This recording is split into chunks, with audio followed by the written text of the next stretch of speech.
Bonjour,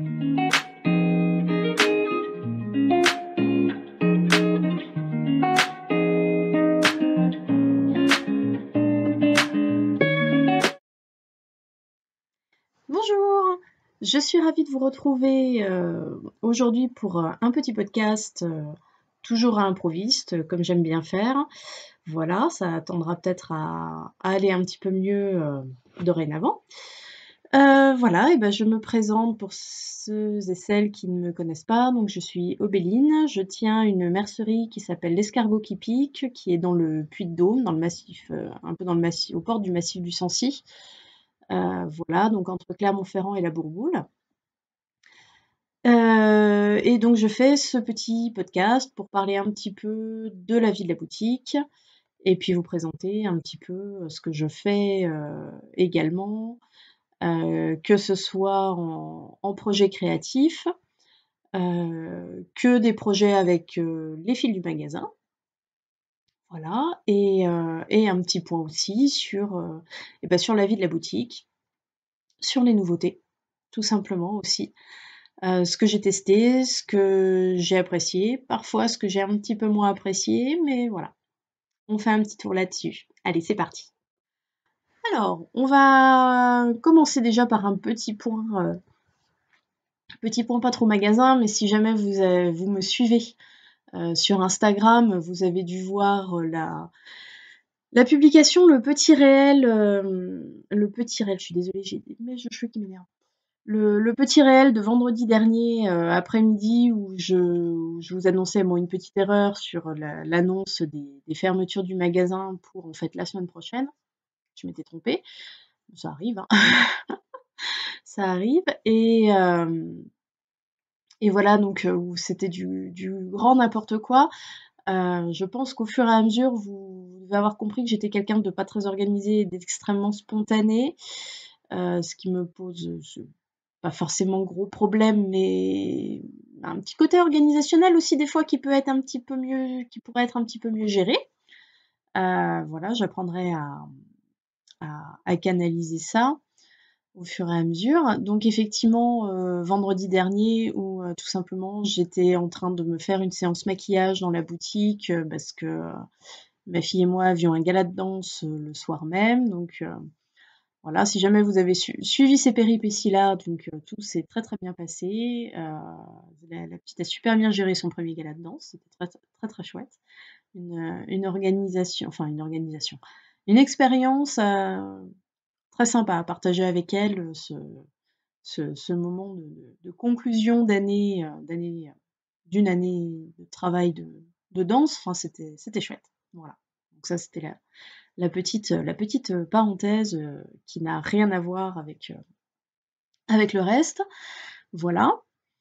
Donc, ce dernier mois, d'un point de vue projet tricot, ce dernier mois a été assez, j'allais dire à la fois peu productif, mais j'ai eu l'occasion de faire un grand nettoyage. J'ai eu l'occasion de faire un grand nettoyage au niveau de mes encours dormants depuis... parce que avec mon mari, on a tout simplement décidé de donner un petit coup de balai dans le grenier, et donc j'ai retrouvé pas mal de choses que j'avais commencé il y a une quinzaine d'années. Ouais, il y a une quinzaine d'années, et qui n'ont jamais vu le jour. Et donc du coup, j'ai détricoté énormément de choses.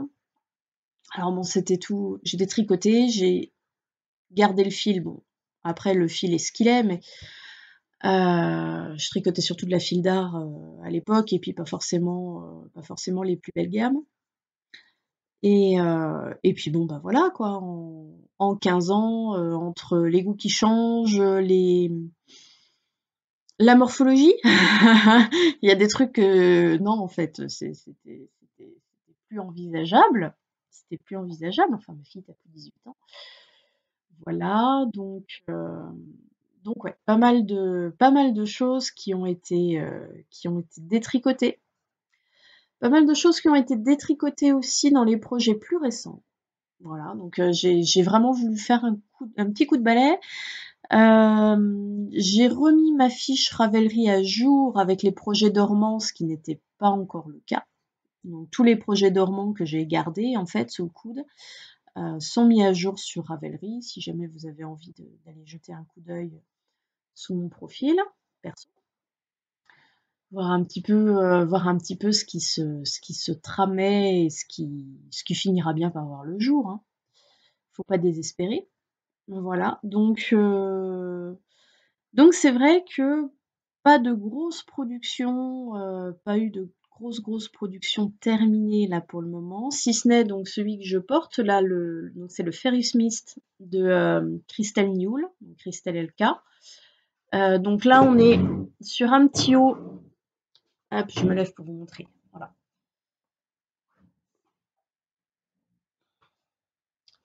Voilà, donc un petit haut très très blousant que je vous avais montré.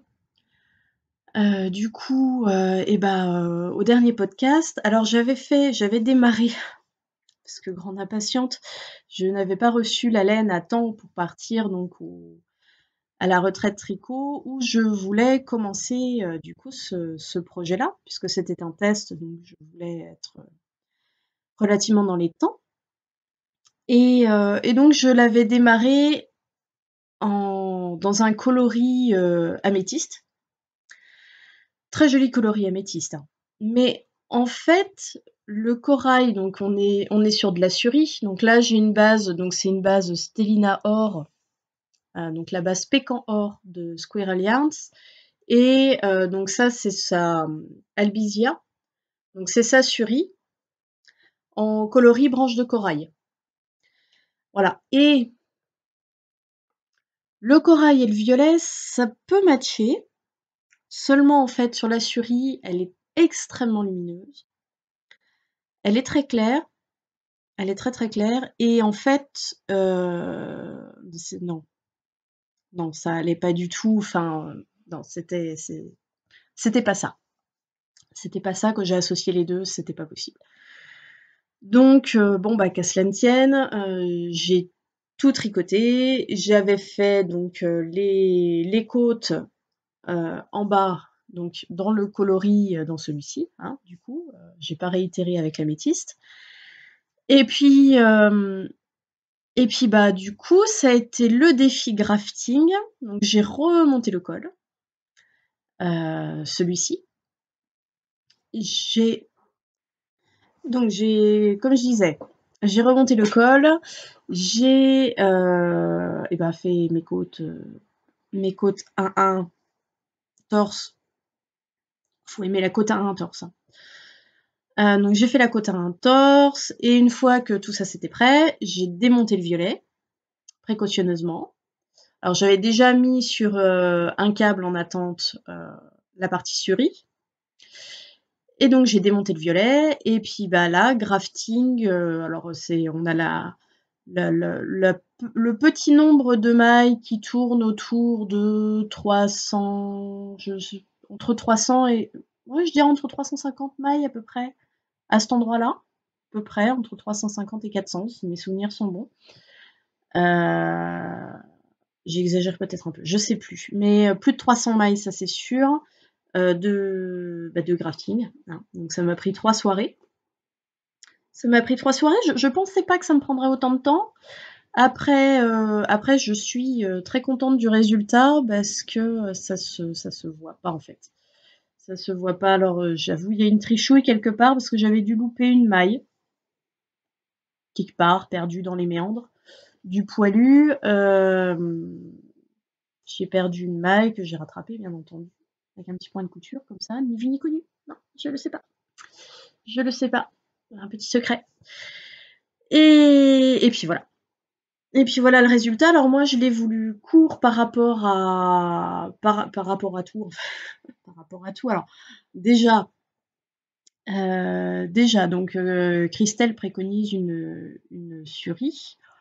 On a été quelques-unes en fait à pas faire attention à son métrage, les vilaines testeuses, parce que la plupart, moi, des suries que je connais sont à 300 mètres au 50 grammes, ce qui est le cas de la Albizia. Et en fait, celle qu'utilisait Christelle était à 400 mètres. Et quand on est Voilà. Quand on lit les instructions qui vous dit qu'il vous faut 760 mètres, soit 2 écheveaux, et que dans votre petite tête, vous vous dites, bah c'est bon, 2 écheveaux. 2 écheveaux de 300 mètres, ça fait pas 700, non, ça fait pas 760. Voilà. Bon, alors ce qui m'a rassurée, c'est que sur le canal, visiblement, j'étais pas la seule. Tout d'un coup, à se dire, chef, j'ai plus de fil. Voilà. Donc bon, ça m'a un peu rassurée. Après, de toute façon, de base, je ne me voulais pas long, parce que comme c'est une coupe, là, si vous voulez, j'ai pris le maximum d'aisance, c'est-à-dire je dois être à 30 cm d'aisance. Chose exceptionnelle chez moi. Moi, je suis plutôt à portée de l'aisance à 5, 0, voire aisance négative. Moi, j'aime bien quand c'est près du corps. Et donc là, je savais que j'allais partir sur quelque chose avec beaucoup d'aisance, donc je voulais vraiment ce côté un peu rétro avec les côtes qui resserrent bien, pour vraiment marquer le côté fluff et puis surtout donner avec ce fil qui est extrêmement souple. Donc je savais de toute façon que j'allais vouloir quelque chose de plus court que ce que proposait Christelle. Ensuite, j'ai voulu faire des manches au-dessus du coude. Parce que c'est pareil, je me disais, bon, les côtes sur le coude, ça va pas être confortable. La cerise sur le coude, j'ai tendance à être beaucoup accoudée, hein, vous voyez. Donc forcément, je peux rapidement abîmer les choses au coude. Du coup, je me suis dit, bon, c'est un petit top qu'elle propose pour les soirées fraîches d'été, ce qui sera absolument parfait, à porter sur une robe. Donc déjà, comme je suis pas très grande, je fais 1m60. Déjà les pulls longs, ça me tasse, surtout avec de l'aisance, encore pire. Donc je me suis dit, bon, si c'est à porter effectivement sur une robe ou n'importe, je vais le faire court, voilà, que ça me laisse une longueur de patte suffisamment conséquente pour me sentir bien dans mes chaussures plates. Et, et voilà. Donc, résultat des courses, même avec un fil proposant un métrage bien moins important, je me retrouve quand même avec un demi-écheveau en plus, du coup, puisque je n'ai utilisé là que 75 grammes en fait de suri. Donc c'est vraiment là, c'est un petit nuage tout léger, tout doudou, parce que du coup j'ai 75 grammes de suri. Là j'ai dû mettre pour les côtes, il me restait 52 grammes, je crois, donc c'est pareil, moins de la moitié de l'écheveau. Donc j'ai vraiment un petit truc ultra léger, avec une chaleur qui est super agréable. Non, c'est vraiment un très très bon petit combo, hein. Moi, je vous conseille vraiment ce petit combo-là pour l'été, ça va être super sympa, parce que ça respire, c'est ultra léger, on ne le sent absolument pas, et c'est tout doudou. Donc voilà, donc c'était une bonne coche. En plus, moi, ça me sort complètement de ma zone de confort parce que très bleu d'habitude. Bon, là, je peux pas trop me fier à l'écran d'ordinateur, mais j'ai l'impression que le fait d'avoir des grandes bords-côtes, vu que ça, c'est pas du tout adapté à ma carnation, j'avais envie. J'avais envie d'abord. On va quand même pas se laisser enquiquiner par sa vieille peau. Ceci n'est absolument pas, d'un point de vue colorimétrie, mon idéal. Vraiment pas. Mais le fait qu'il y ait des grandes bords-côtes, ça atténue. Voilà, ça me donne pas l'air malade non plus. Voilà. Donc pas mal. Je suis très très rose en ce moment, hein. Vous allez voir, je suis très très rose, couleur chaude en ce moment, c'est n'importe quoi. L'année dernière, mais je pense que c'est que l'année dernière en fait, il a fait très chaud très vite. Donc j'étais énormément sur, j'étais même pratiquement que sur du bleu clair, du vert amande, des couleurs très très froides. Des couleurs vraiment excessivement froides l'année dernière. Mais je pense qu'en fait, on avait eu trop chaud trop vite. Alors que là, là, on a du soleil aujourd'hui, donc demain il pleut, obligé. Alors que là, on a envie de vif, on a envie de soleil, on a envie de lumière, voilà. Donc ça se ressent énormément sur les projets, c'est très, très drôle. C'est vraiment, très, très drôle. Donc je pense que c'est ça la problématique. Mais bon, l'année dernière, j'étais plus sur mes couleurs, voilà. Que là, cette année, j'ai décidé que non, j'ai envie de jaune et de rose, ça me voit pas, je m'en fiche, voilà. Je vais faire ma mauvaise tête, je vais porter des trucs, peut-être que tout le monde me demandera si j'ai des problèmes hépatiques ou un autre problème de santé, j'en sais rien. Voilà, mais c'est pas grave. Je veux porter, je veux porter des choses pimpantes et colorées et voilà, tout simplement.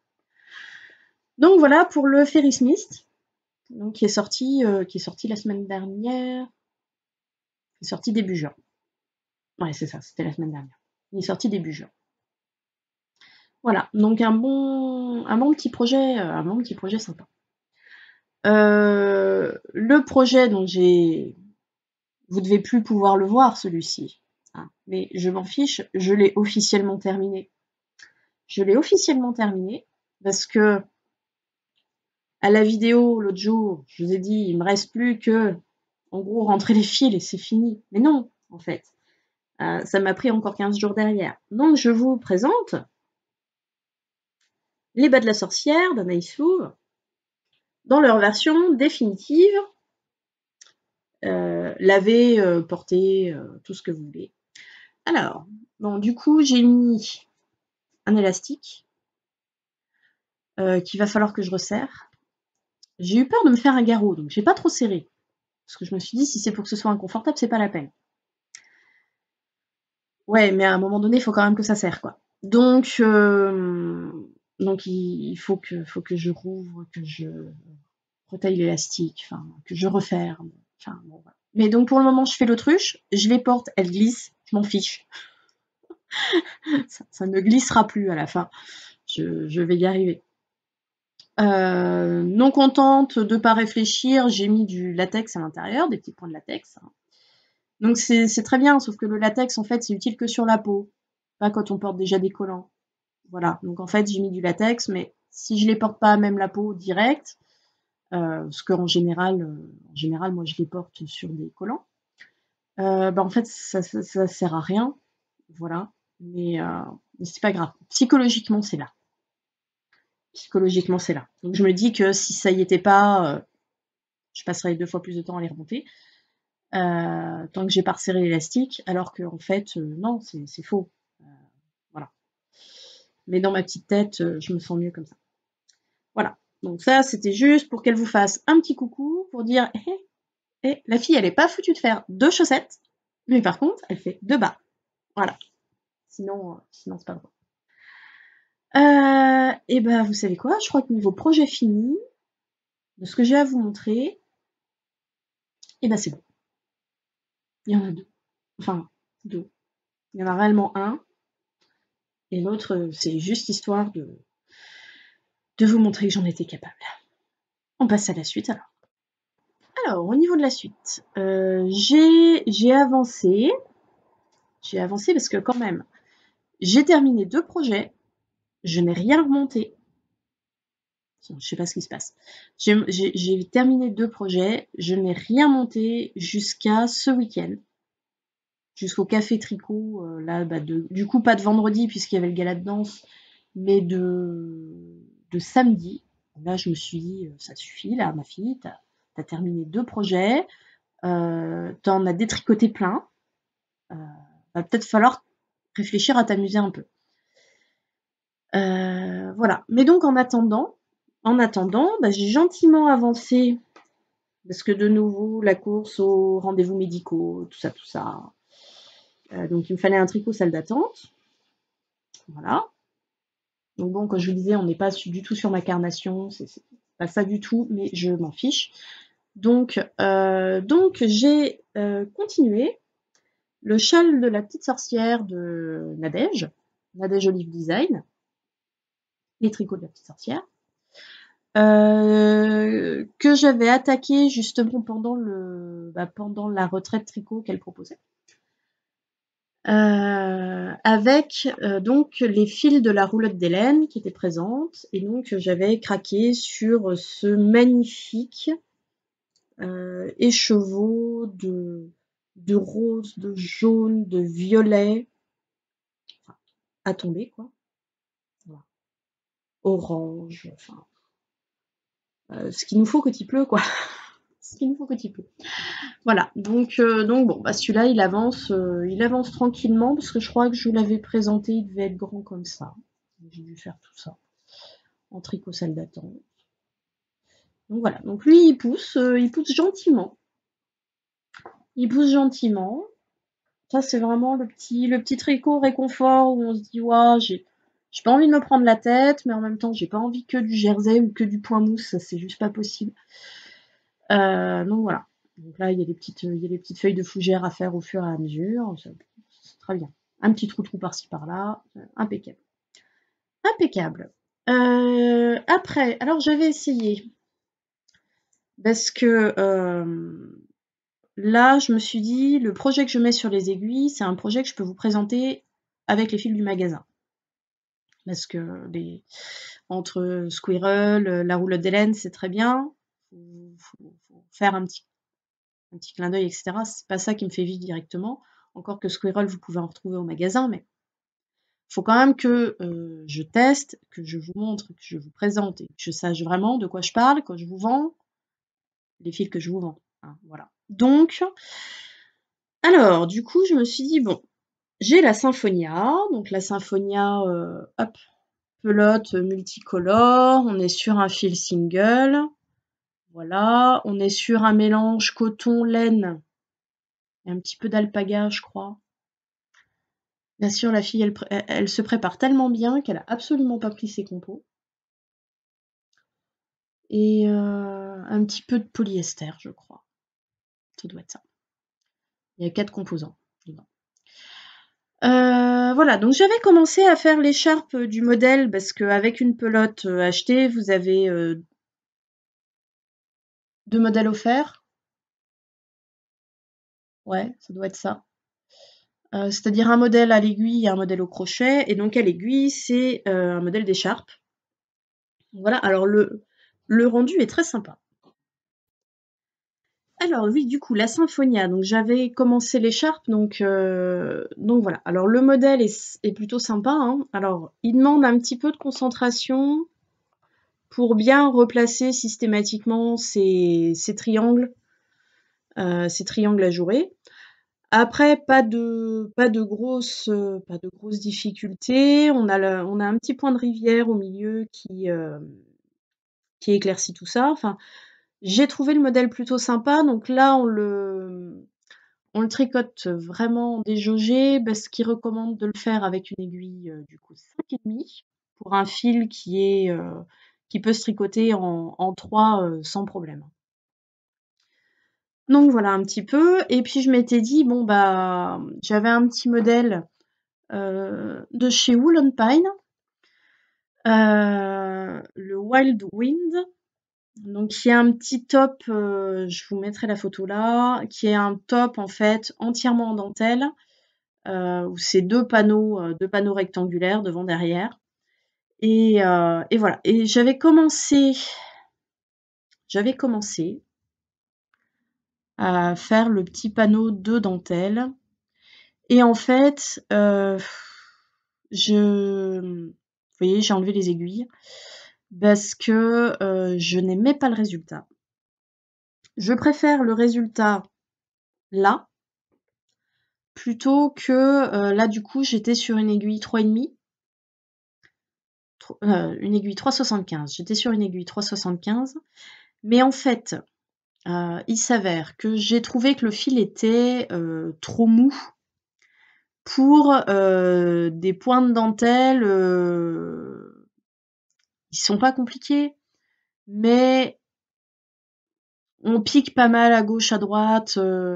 On fait donc des PSSO, donc on va reprendre le fil, la maille d'avant, enfin on va faire un surjet, enfin Et puis, bah, finalement, alors je sais pas si c'est parce que j'étais sur des Xiaogu que du coup elles sont relativement pointues. Mais j'ai passé en fait mon temps à me prendre le chou parce que, je piquais dans le brin. En fait, le fil est trop mou, pour être intéressant pour ce genre de dentelle. Pour celle-ci, déjà on était sur une aiguille plus grosse, donc un bout plus rond et donc là j'ai pas eu le même problème en fait de fil qui se dédouble et cetera. Ça se tenait plutôt bien et hem et j'aimais bien le rendu en fait. J'aimais bien le rendu alors que là, je l'ai trouvé désagréable en fait. Je l'ai trouvé désagréable. Voilà. Alors que là, ça roule. Donc je pense que c'est un fil qui mérite d'être, utilisé de façon molle. Alors bon, déjà, c'est un fil single, donc un fil single, qui n'a pas de retors. C'est vraiment fait, ça va être intéressant pour justement les petits travaux de dentelle et les choses comme ça, parce que, il va pas avoir j'allais dire de mémoire de forme, en fait. Ce retort ne va pas le rendre, ultra élastique et strict dans l'élasticité. Donc c'est parfait pour tout ce qui va être ouvrage de dentelle et de choses comme ça. Ça va être très agréable parce que c'est des ouvrages que vous n'aurez pas besoin, de bloquer régulièrement pour pouvoir, bénéficier de la dentelle. Voilà, donc c'est vrai que, ça se prête super bien aux travaux de dentelle. Mais je dirais, en fait, avec ce fil-là, on va rester plus sur de la dentelle simple, sans avoir, des points, complexes à gauche, à droite. Hem, Ni trop de travail, de passage d'une maille à l'autre. Voilà et comme ça matche bien, quoi et là, cette partie-là, bah, je l'avais lavée bloquée, hein, pour qu'elle soit bien, mais vous voyez, c'est super parce qu'elle est lavée bloquée, bon, elle est patouillée par les clients et cetera, elle est recollée en boule dans le casier, il y a pas besoin de la rebloquer, hein. Elle reste bien ouverte et bien lisible. Donc voilà, donc ce fil-là, je sais maintenant, je la recommande. Je recommande la Symphonia vraiment pour, des travaux de dentelle, je dirais d'un certain côté débutant, où on a envie d'avoir, un projet qui monte bien, qui soit motivant et de toute façon elle est motivante de par son coloris, hein. Ça fait vraiment partie des fils où on passe son temps à tricoter en se disant: «Ah ça y est, j'arrive sur l'orange, j'aimerais bien voir vraiment ce que ça donne avec l'orange, quoi».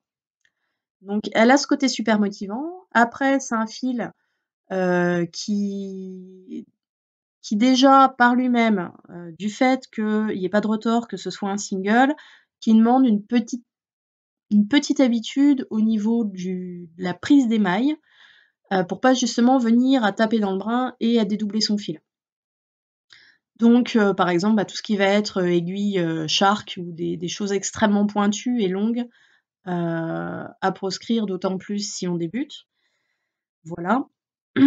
Mais c'est un fil qui peut bien matcher, moi je l'ai vraiment trouvé très sympa pour tricoter ça.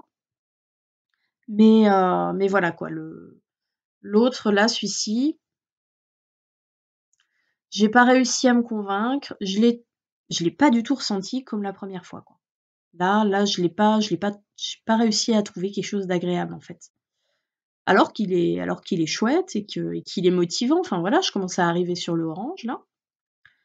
Et puis non, je me suis dit: «Non, je l'avance pas plus, je l'avance pas plus. Je n'aime pas ce que je ressens, en fait».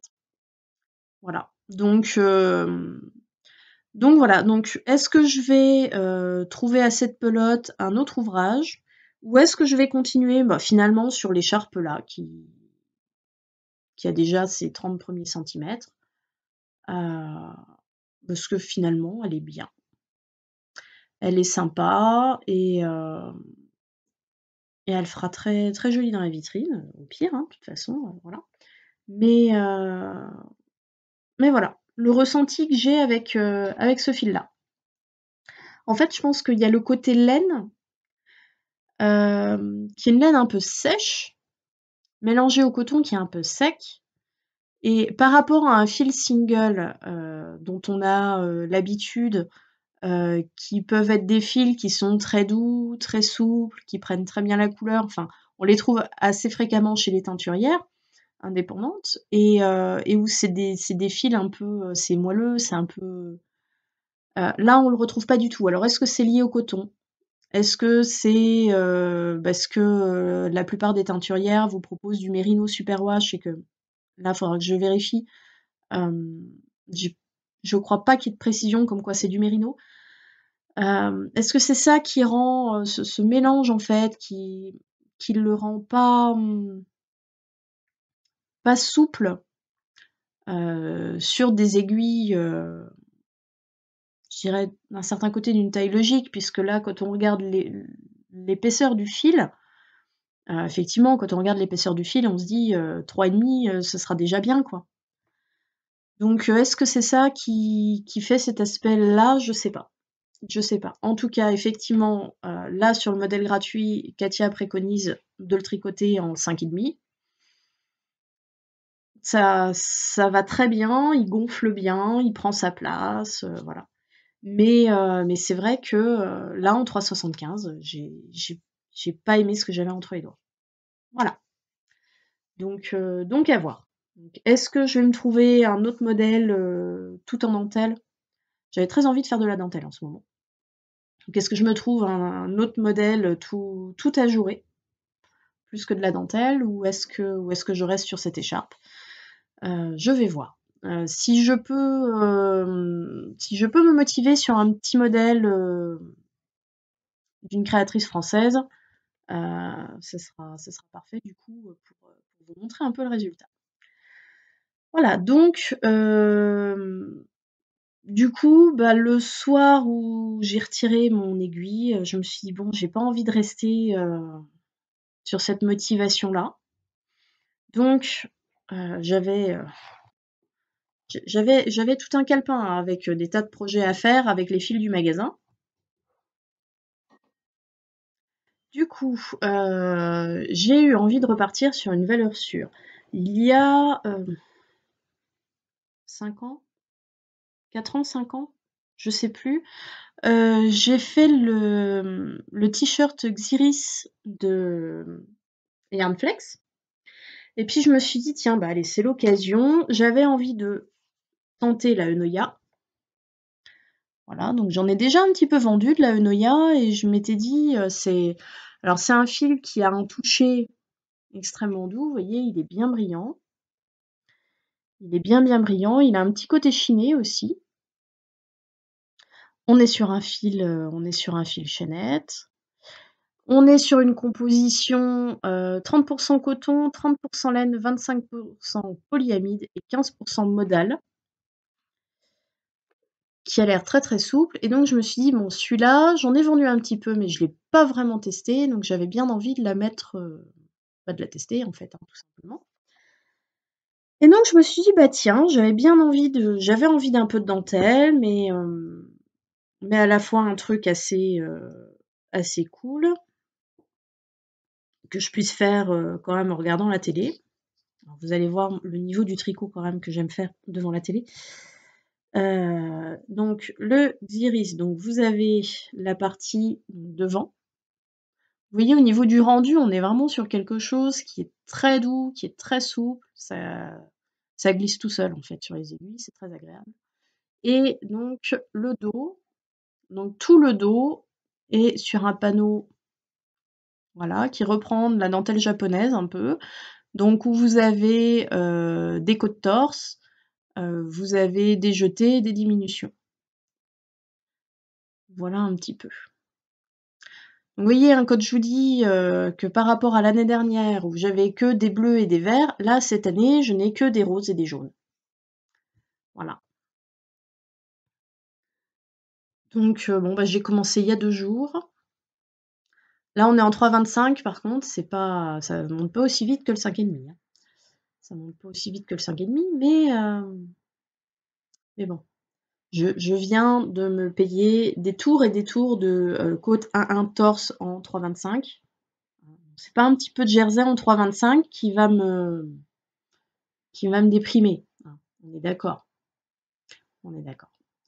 Donc voilà. Donc mon ressenti là pour le départ, donc pour la Eunoia, et ben ma foi, on est sur un fil vraiment qui glisse tout seul. Il rend plutôt bien. Il est assez rond. Donc il rend bien les côtes, il rend bien les points texturés en fait. Il rend très très bien les points texturés. Alors on va voir au niveau des jetés comment ça va continuer à se comporter en fait.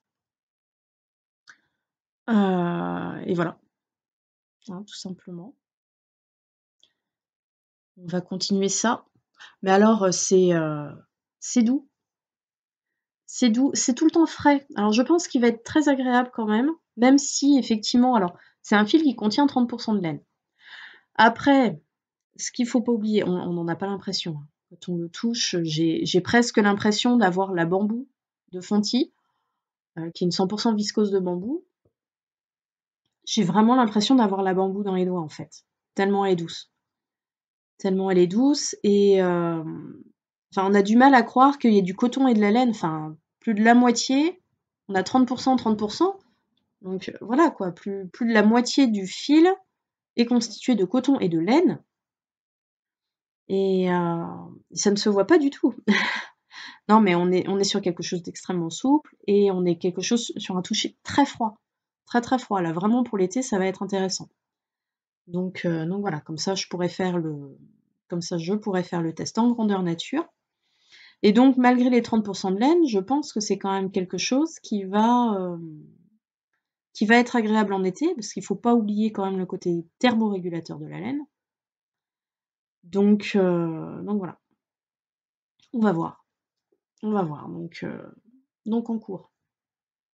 Le premier qui me dit, ou la première qui me dit que j'ai l'air d'avoir une hépatite,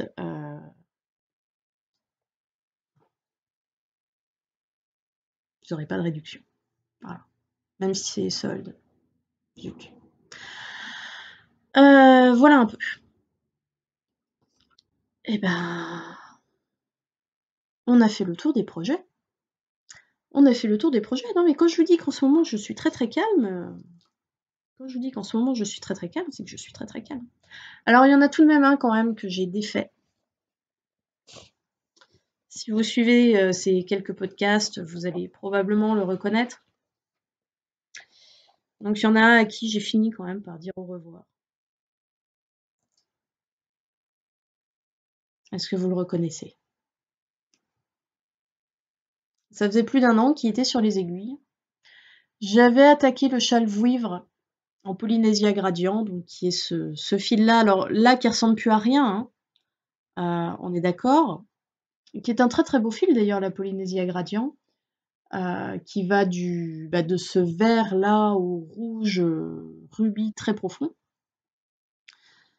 Donc j'avais commencé le châle vouivre, et puis qui est un très chouette châle, et puis justement avec de la dentelle très aérien, enfin puis pourtant relativement simple. Oui mais partie sur ma lancée, sans plus me poser de questions que ça, en ayant fait une pause, en ayant repris, en ne regardant pas mon modèle, et ben en fait j'avais oublié des diminutions. Et donc j'étais repartie, cheveux au vent, sur mon tricot.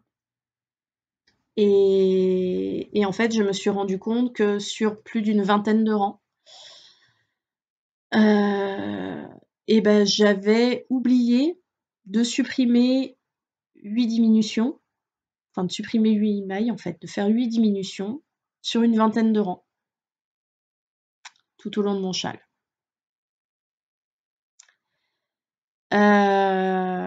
Bon, donc forcément, les calculs ne tombaient plus juste sur la dentelle à la fin, même si c'était juste un point de résille. Enfin, c'était vraiment le truc, c'était 2 mailles ensemble, un jeté, et puis après en miroir, on avait un jeté en surjet simple. Enfin, c'était vraiment... Oui, mais en fait, à chaque fois que je devais arrivé, puisque mon nombre était pas juste, à chaque fois que j'arrivais sur une zone de transition, en fait, je ne savais pas comment l'aborder. Je savais pas si alors, je faisais, au petit bonheur la chance, mais enfin, sauf qu'à un moment donné, ça va pas, quoi. Ça va pas et du coup, je me retrouvais avec un truc ultra court et super grand, forcément, forcément. Donc j'ai fini par me dire: «Tant pis». Celui-là, de toute façon, je le prends plus avec plaisir parce qu'à chaque fois, en fait, il faut que je réfléchisse. Quand j'arrive sur mon moment de transition à me dire: «Et là, je fais quoi?» parce que, il y a un panneau où je vais bien avoir, mes lignes droites comme ça avec, mes chevrons et puis à un autre moment, les chevrons, ça va cafouiller et puis de l'autre côté, ça va cafouiller mais autrement. Bah, ça va plus ressembler à rien et puis en plus, bah, du coup, j'étais sur une aiguille plus courte, trop courte, hein, par rapport de toute façon à l'envergure du châle avec sa centaine de mailles en trop. Donc je pouvais pas voir le résultat en fait, enfin, j'en ai eu marre. Donc je me suis dit: «Tant pis». J'avais fait plus de la moitié de la pelote. Ah oui, j'étais arrivée, oui, j'avais fait plus de la moitié de la pelote et et puis, bah, je me suis dit: «Non, là, si je n'arrive plus à le faire, c'est pas la peine que je m'acharne, en fait». J'avais beau me dire: «Oui, mais c'est un modèle pour le magasin, c'est pour montrer ce que donne, le fil». Parce que c'est vrai que le dégradé est superbe. Le fil est chouette, bon, c'est un flammé. Alors bon, c'est particulier sur les doigts, hein. Le flammé, c'est vrai que c'est pas forcément le plus confort. Après, c'est une fibre, il y a de la viscose, il y a du lin, il y a du coton. C'est pareil, je me souviens plus de la composition complète, mais le fil est beau, mais bon, voilà. Il y a un modèle gratuit avec, comme ils font souvent pour les éditions limitées. Donc c'est un fil effectivement édition limitée, donc vous les retrouvez en lifelet, donc en flyers, mais vous irez pas les voir dans les catalogues en fait. Donc bon, ça déjà j'ai compris, moi, ma clientèle, ce type de principe, ça marche pas. Donc là, par exemple, pour cet hiver, je n'ai pris aucune édition limitée. J'ai pris aucune édition limitée parce que, on est obligé enfin, il faut avoir l'habitude d'aller sur internet. C'est pas le cas de la majeure partie de ma clientèle. Ma clientèle, elle arrive, elle prend un catalogue, elle regarde ce qui l'intéresse, elle veut le fil. Je vais avoir très peu de personnes qui viennent en magasin en me disant: «Bah tiens, j'ai vu le châle d'une telle, j'aimerais me le faire, est-ce que tu as le fil?» Voilà. Ça ici, ça marche très, très peu. Donc bon, bah, voilà, je le sais, maintenant je ne fonctionnerai plus avec des éditions limitées. Je vais fonctionner avec, je vais avoir encore quelques fils un peu fantaisie. Enfin, j'ai repris par exemple de la Angelo. La Angelo, je sais elle a fini par bien plaire, elle a mis le temps, la Angelo. Pourtant, j'avais fait un gilet à ma fille, avec pour pouvoir, bah, le mettre en avant à la boutique. C'est un fil que j'ai beaucoup aimé travailler aussi, qui est super versatile, qui se tricote, depuis, le 3,5 jusque moi je l'avais tricoté en 5 pour ma fille. Et donc c'est un film qui est très versatile, il est très doux. Je pense qu'au niveau durabilité, on va être sur quelque chose de plus intéressant que, la coton mérino, par exemple.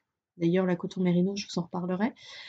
Hem, voilà, mais voilà, c'est du fantaisie. Ce sera en gros, finalement, peut-être la seule fantaisie, à part la polar fausse fourrure, que je vais proposer dans la boutique. Parce que finalement, voilà, je travaille avec, j'ai plus de personnes dans ma clientèle qui veulent faire un truc, uni ou rayé ou voilà, mais sans de fantaisie pure. Donc voilà et au niveau des éditions limitées, je me suis dit: «Stop, ça suffit», même s'ils sortent des trucs, là, vous verrez, ils sortent pas mal d'éditions avec de l'alpaga, là, cette année. L'alpaga est très très à la mode. Hem, moi, je me suis dit: «Bon, c'est bon, ça marchera pas». Chez moi, ça marchera pas. Donc voilà. Et donc, les éditions limitées, comme celle-ci, qui sortent 1 an, qui ne sortent pas en catalogue. Et voilà, il faut que vous ayez l'habitude d'aller chercher des projets et de tester, en fait, de vous dire, non pas de vous dire: «Je veux ce fil-là», mais: «Ah bah tiens, j'ai envie de faire ça, bah, je vais voir ce que ça donne avec ce fil». En fait, voilà, c'est le côté aventurière, en fait, qui qu'il faut avoir et que je ne retrouve pas encore, pour le moment, dans allez, dans 99 de ma clientèle. Ce côté vraiment, «Tiens, bah, ça j'aime bien, allez, je me lance, je vais regarder ce que je peux faire avec». Ça, j'ai pas dans ma clientèle. Enfin, je vous dis 1 ou 2 et ça en reste là. Donc voilà, tout ça pour dire qu'effectivement les éditions limitées, je vais arrêter, mais je crois que j'en ai pas vendu une seule. Donc de toute façon, il me faut quelque chose pour le magasin. Donc j'avais, 2 modèles en tête, sauf que autre problématique, ce sont des modèles qui sont anglophones et pas francophones. Donc voilà, je je vais en faire un. Je verrai bien si je trouve un équivalent francophone. Heu et puis et puis on verra. Donc il y avait, soit le Cherry Blossom, donc que je vais vous mettre là, donc qui est un petit top avec un col en V. Donc je pense que je vais partir sur celui-ci, petit top avec col en V, raglan, de la dentelle sur la manche et de la dentelle sur le côté.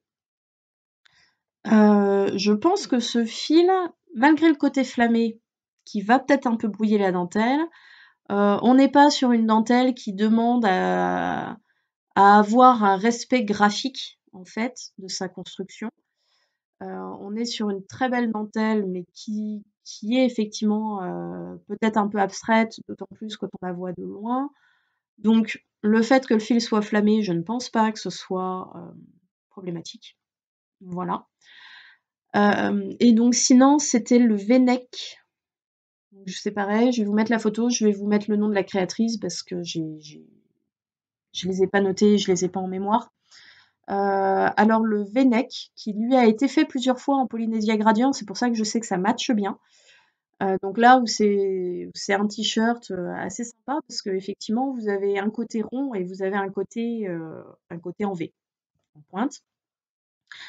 Donc et qui match très bien avec la Polynesia Gradient. Voilà, la problématique de la Polynesia Gradient, c'est comme tous les gradients, hein, ça va être effectivement de trouver un modèle qui se tricote en une fois. Avec, si on veut, des petites manches incorporées. Donc effectivement, bah, là, on a soit le modèle raglan, soit des modèles yoke, mais du coup avec de toutes petites manches, voilà. Il faut vraiment que tout soit tricoté d'une pièce. Il faut pas qu'on fasse une épaule d'un côté, une épaule de l'autre et puis rassembler les 2. Parce que en fonction de la longueur du alors là, les dégradés sont relativement longs à venir, mais enfin ça coïncidera pas si on fait, épaule devant droite, épaule devant gauche, épaule dos droite, épaule dos gauche, ça matchera pas à un moment donné. Donc quand on réunira, on aura un décalage devant derrière et ça j'ai pas envie de l'avoir.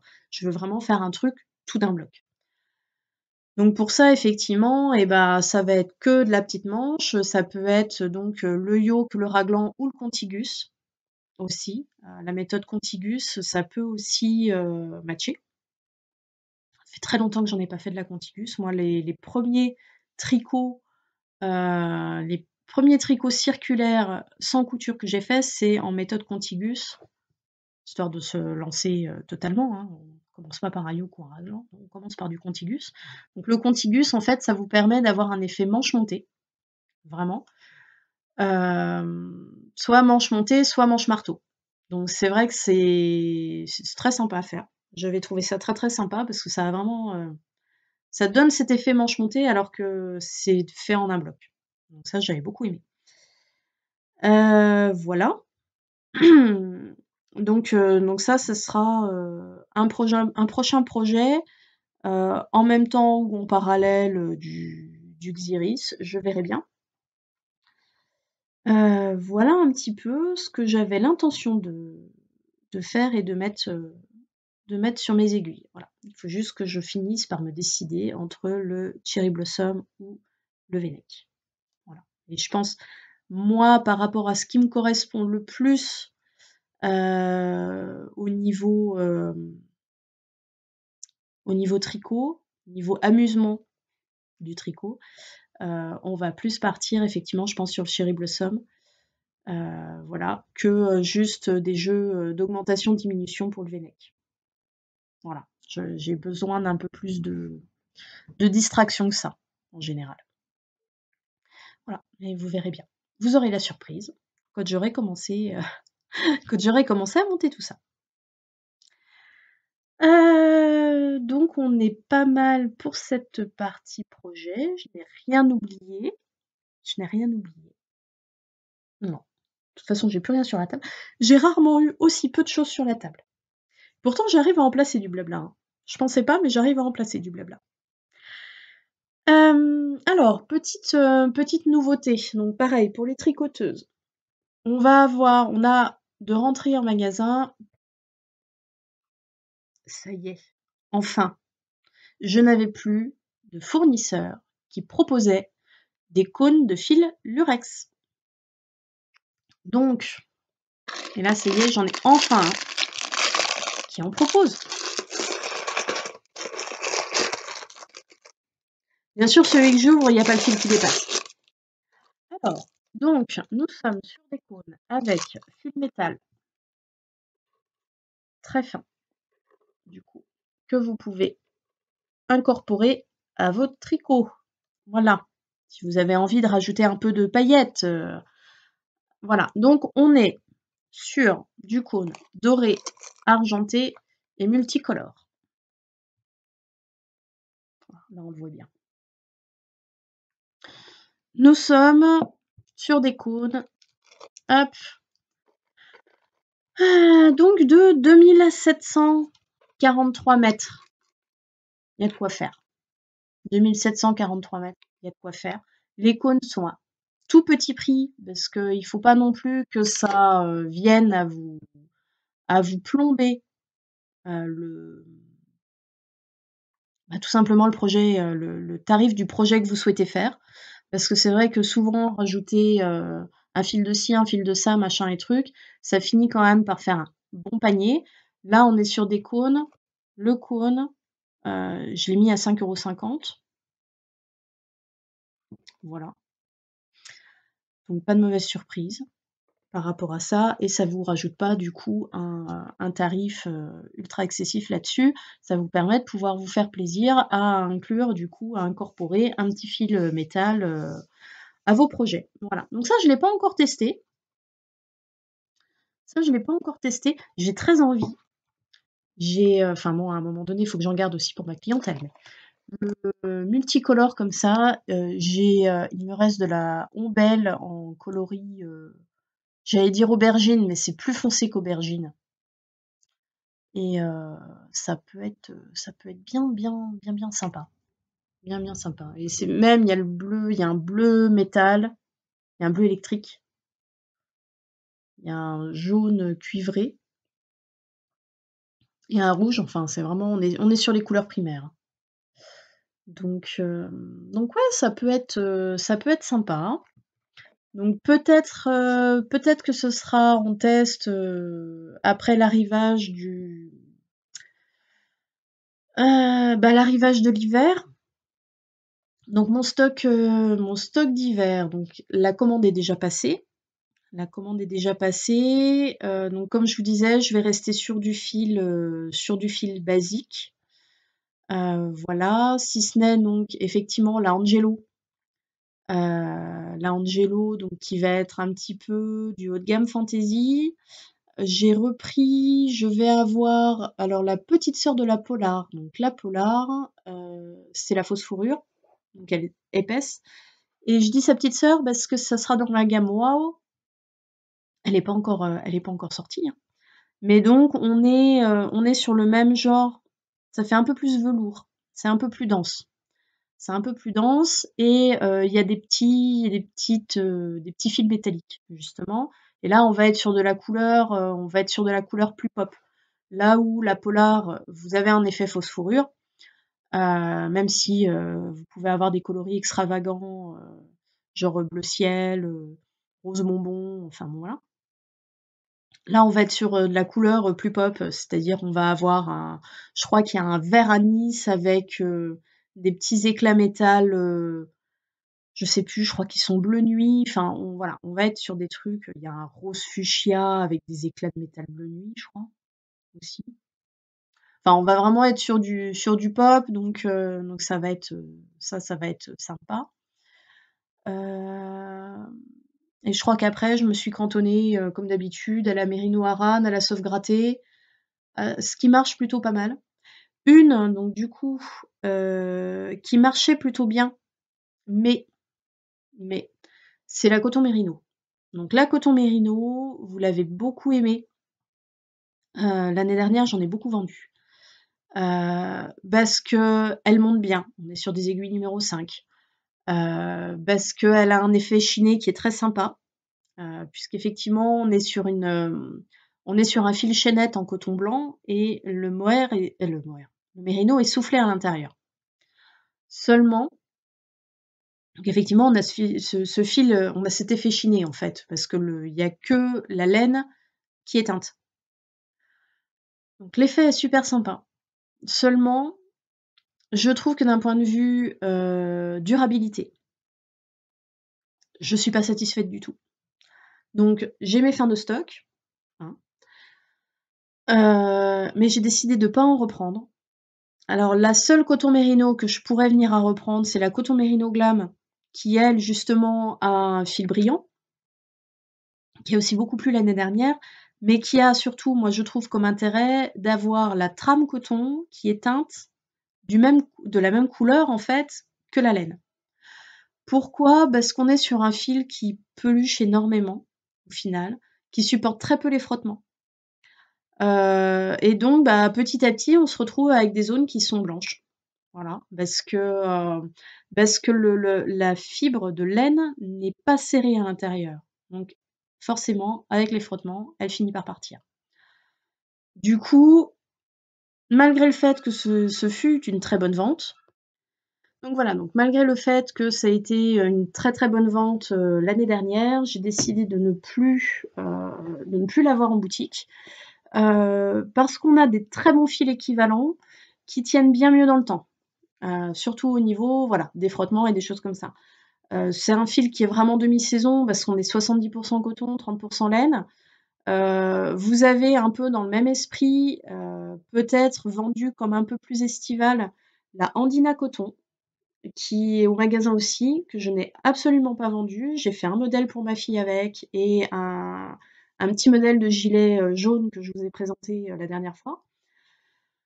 Ou l'avant-dernière fois, je sais plus.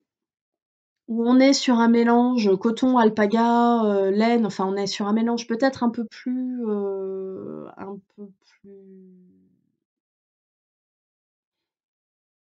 élégant, un petit peu moins rustique du fait qu'on ait de l'alpaga en plus. Enfin voilà, on est sur un fil qui est plus travaillé finalement, qui a un effet chiné qui est très sympa aussi, mais qui va avoir comme caractéristique technique plus intéressante, on est également sur un fil chaînette, donc super pratique pour les débutants parce que vous n'allez pas piquer à l'intérieur. Mais en fait, c'est le fil chaînette en lui-même qui est travaillé avec les différents matériaux et pas juste une chaînette en coton avec le truc soufflé à l'intérieur, quoi. Donc, on va être beaucoup plus résistant, ça va être quelque chose qui va bien moins, qui va bien moins pelucher. On est sur une chaleur qui est très intéressante. Enfin, moi, je sais que mon petit gilet jaune, je l'ai porté tout le temps, là, ces derniers temps, parce qu'en plus, il est vraiment doux au toucher. On est sur un fil qui est plus intéressant d'un point de vue longévité. Voilà, on a la Angelo. La Angelo, c'est pareil, c'est la même caractéristique, c'est la même technique de fabrication que la coton mérino. Alors, on va être sur un fil plus fin. C'est pas une trame en coton, c'est une trame en nylon. Mais par contre, elle a beaucoup plus de laine. Donc oui, effectivement, je vois bien le gilet que j'ai fait à ma fille, il peluche, mais bon, de toute façon, à un moment donné, la peluche, j'allais dire, elle est nécessaire dans la vie d'un ouvrage. Hem, un bon fil, il va pelucher une fois, 2 fois, vous le rasez et après il se stabilise. Voilà. Moi, c'est ça que je reproche, en fait, dans la coton mérino, c'est qu'on ne passe pas par cette stabilisation. On va, continuer, en fait, à l'éplucher jusqu'à arriver finalement sur la trame coton avec très, très peu de fil de laine qui reste dedans et voilà et c'est ça que je lui reproche. Donc là, Angelo, on est sur le même type de process. On va être sur une trame en nylon qui est, elle, beaucoup plus fine, mais par contre qui est beaucoup plus chargée en laine. Donc à un moment donné, de toute façon, les brins de laine vont s'accrocher à eux-mêmes et on ne sera plus sur le dépoilage excessif. Voilà. Donc comme je disais, la seule que je pourrais venir à reprendre, parce que je sais qu'elle a bien fonctionné quand même, c'est la coton Merino Glam, où on va je sais pas, elle est un petit peu plus en plus, je trouve qu'elle est plus dense au toucher. J'ai eu tricoté les 2, hein, la coton Merino classique et la coton Merino Glam. Et, et je trouve que la glam a une meilleure tenue. Donc déjà, on a le côté sympa de la fantaisie avec le fil brillant, mais, et puis voilà, on est sur le coton qui est du même coloris du coup que la laine. Donc même au pire, si ça peluche et que ça part un peu, vous n'allez pas vous retrouver avec des zones usées en fait. Ça va pas être flagrant.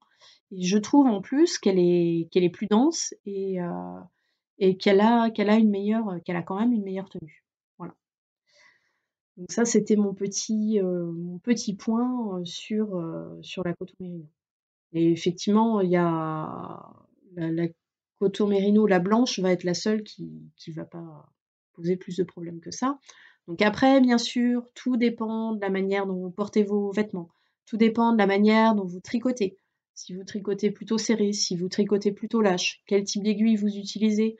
Et puis voilà, on n'use pas les vêtements tous de la même manière. Mais c'est vrai que moi, le gilet que j'ai en coton mérino, alors je l'ai pas rasé encore, mais bah, ça fait des grosses bouloches, quoi. Ça fait des grosses bouloches et on le voit. Voilà, donc au niveau, de ce qui va rentrer, en magasin, il y aura forcément des petites choses qui vont rentrer au fur et à mesure. Je pense particulièrement à ce qui a été commandé, à ce que j'ai commandé à mes fournisseurs il y a un moment et qui n'était pas hem, encore disponible et là qui va arriver petit à petit. Voilà, mais sinon je pense qu'on a bien fait le tour. Alors ça, par exemple, je pensais aux bloqueurs de carré granit. Je vais avoir des bloqueurs de carré granit. Quand? Aucune idée, mais mais heu, mais va y en avoir. Voilà, c'est bon, c'est bon à savoir. Donc il y aura des bloqueurs à carré granit qui devraient bientôt arriver. La nouvelle collection va arriver au compte-gouttes. Donc la collection hiver va arriver au compte-gouttes. On m'a annoncé en gros, mi-juillet, je crois. Voilà, donc effectivement, c'est tôt pour se projeter, c'est tôt pour se projeter dans l'hiver, surtout qu'on n'en sort pas, on n'en sort pas de cet hiver. Donc ça fera la transition, pouf, hein, ça y est, ça fait une semaine qu'il fait beau, pouf, les fils en laine. Bon, voilà, donc ça, c'est bon pour le petit point magasin. Des petites choses. Alors, nous, je crois, il faut qu'on relance le sujet.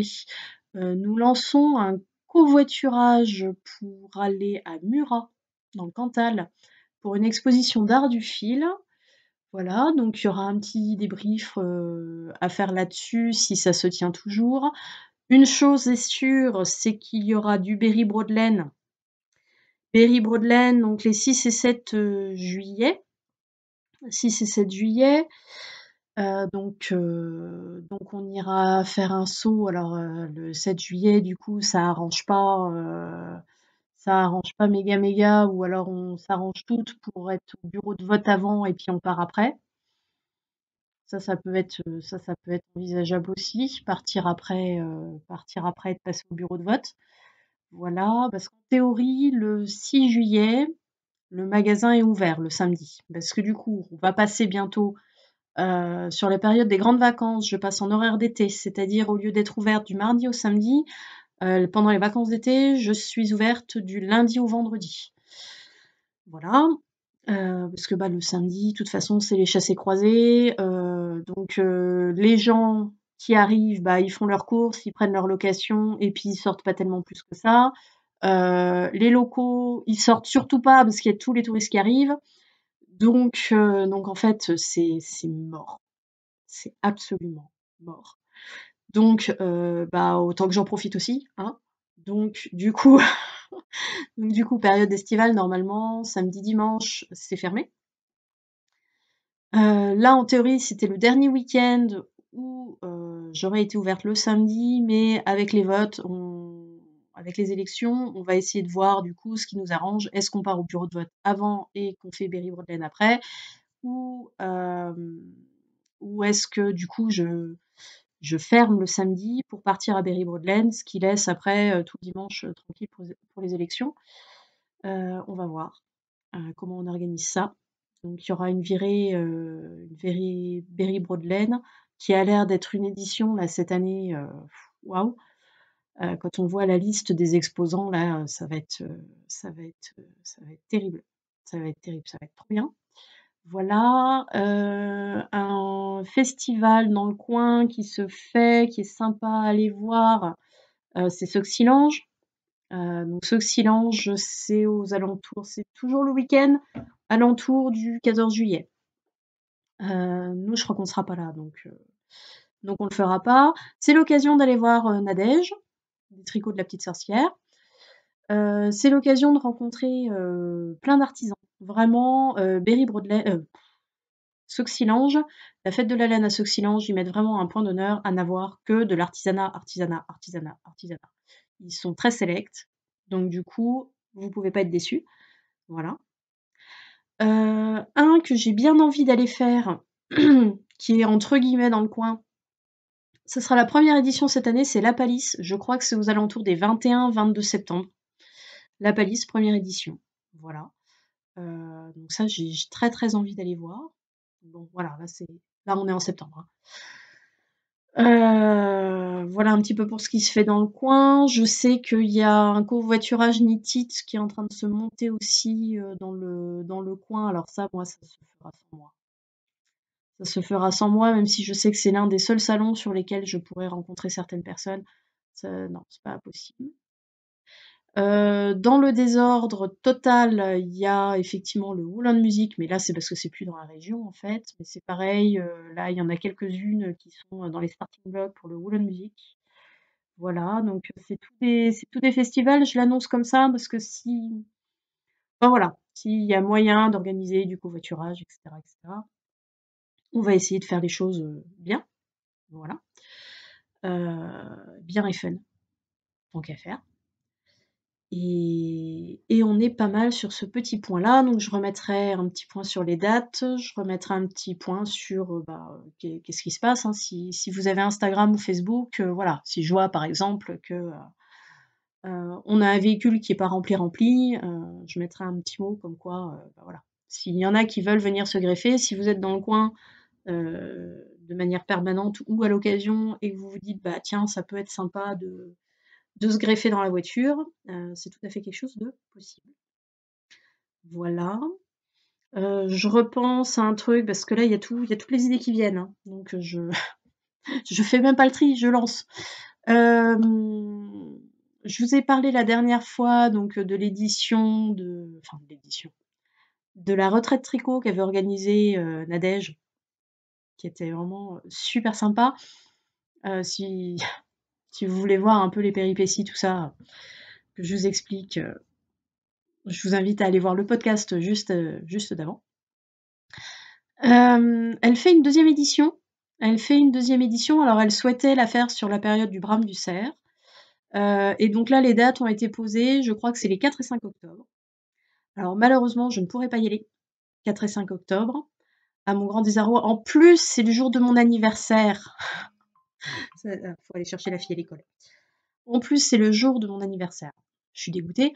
Mais par contre, 4 et 5 octobre, je suis prévue dans dans le village de Gelles, pour Gelles en Rose. Effectivement, à l'occasion d'Octobre Rose, la ville de Gelles organise des festivités. Leur fameuse puce des couturières qui est bien réputée, hein, les puces des couturières de Gelles. Et donc, il va y avoir des stands, des commerçants, des animations, etc. Donc pour Octobre Rose, sur le week-end complet, 4 et 5 octobre. Donc moi j'ai dit OK, donc j'y serai. Voilà, donc ça, j'aurai bien le temps de vous en reparler de toute façon un petit peu plus précis que ça. Voilà, au fur et à mesure que les choses approchent. Bon, et j'espère que vous avez passé un bon moment, fortement entrecoupé par les allées-venues clients, etc. Enfin, vous, normalement, ça se verra pas trop au montage, mais je crois que c'est la 8e prise que je fais. Voilà. Les aléas de décider de tourner à heure d'ouverture. Mais bon, c'est plus sympa, ça met de l'animation, puis il y a des jours où il y a personne dehors, donc il y a des jours où je ne suis pas dérangée. Et là, aujourd'hui, voilà, 8e prise. Mais on y arrive. Nous sommes mercredi, il est midi. Je vais devoir aller chercher ma fille. Il paraît que ça se fait. Voilà. Je vous souhaite une très bonne journée, fin de journée, selon quand est-ce que vous regardez ça. Et j'espère à bientôt. Bye bye.